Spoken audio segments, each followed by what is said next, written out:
sentences from different perspective, from traditional grammar's perspective, from descriptive grammar perspective. So basic purpose was to understand sentence completely and thoroughly. Today we are going to look at sentence from another angle that you may call the perspective of syntax. How do we deal with syntax?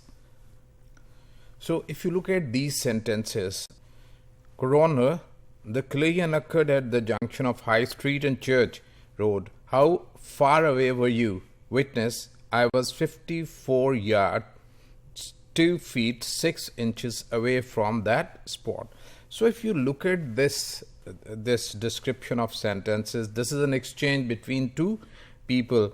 It involves different types of questions, right?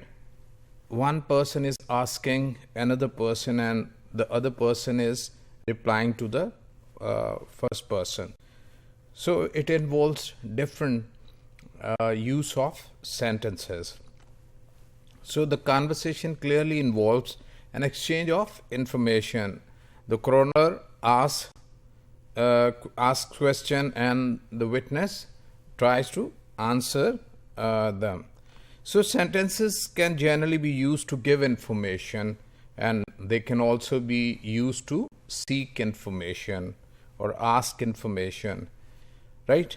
Identify the question in the above text. If we look at the text, we will find that there are certain questions which basically ask the question how far away you are from that place, or and etc., right?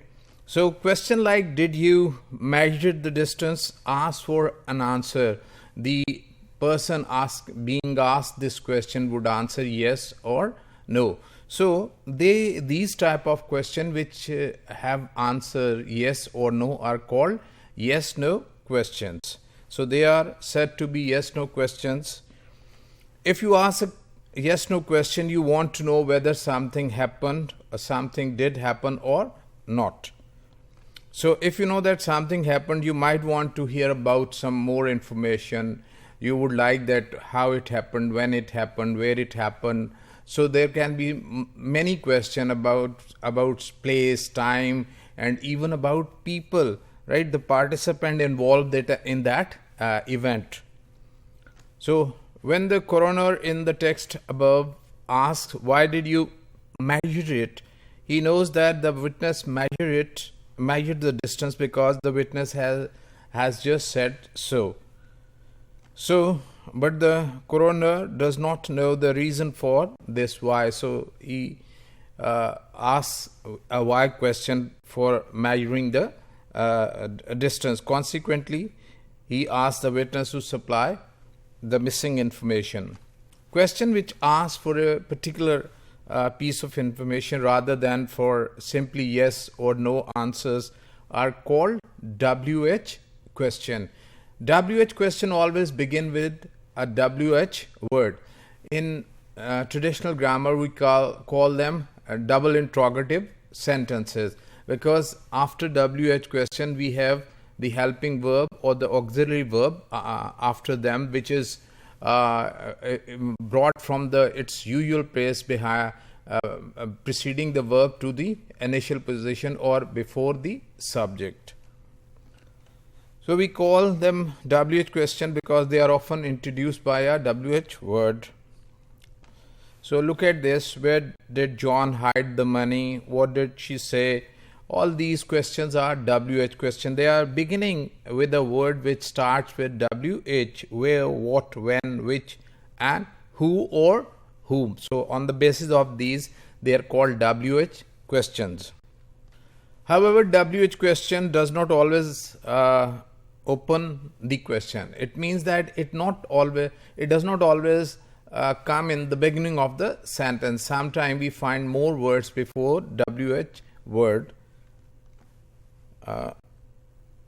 It may appear inside the first constituent of the sentence. For example, for what reason did you leave early? In what way did John offend her? And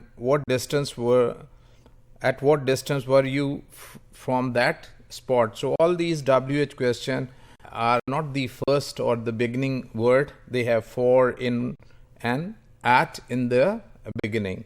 So they are inside these words. These are also WH questions. In what way can be replaced by how, and at what distance by how for? So similarly, we can exchange or replace what with how and how for with what distance, right? So how is also considered a WH question. How and constant containing how are also regarded as WH element. So these are how question. How did you get to know him? How far away were you from that spot? How old are you? And so on. These are also called WH questions, though they begin with how or how far, how much, etc. They ask questions. So sentences used to ask questions are called interrogative questions, right? And sentences used to supply information in response to interrogative questions are called declarative sentences. Declarative sentences are also generally called statement sentences because they also make statements. So these are different kinds of sentences which have different purposes. We ask questions through them and we know that what is the answer. It can be a yes no reply or it can be a detailed answer, and similarly we make statements with certain sentences and we call them declarative sentences.